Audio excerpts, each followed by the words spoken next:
பாவி கண்ணு முன்னு தெரியாம போறா சண்டாலா அச்சா யார் தெரியல வேற புரோக்கர்ரா வா புரோக்கரா அட யாரா அம்பினி யாரெல்லாம் இருக்குது இருக்கட்டும்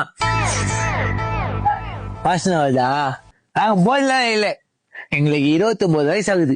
இவன் தான் என் பையன் சொக்க தங்கம்பா. இவனா தழுக்கு முழுக்குன்னு நித்யா மேனன் மாதிரி எனக்கு ஒரு பொண்ணை பாரு. என் பையன் தெரியுமா உங்களுக்கு? என் பேரு குமாரி. குமாரி இல்ல உங்க பிள்ளையாடல எங்க பார்த்த மாதிரி இருக்கு. ஐயரே நீங்க வேற ஏதோ பாத்துருப்பீங்க. என் பையன் 6 மணிக்கு மேல வெளியே போக மாட்டான். 6 மணிக்குள்ள எனக்கு ஒரு பொண்ணா பாக்குறேன். கல்யாணம் எல்லாம் பண்ணிக்க மாட்டேன். ஜாலியா இருப்பேன், அப்புறம் காலி ஆயிடுவேன். இப்ப இருக்கிற பசங்க தண்ணி சிகரெட்னு அடிக்கிறாங்க. ஆனா என் பையன் அந்த பக்கமே போக மாட்டான். கிளாஸ் கூட அல்ல எப்படி ஈஸ்வரா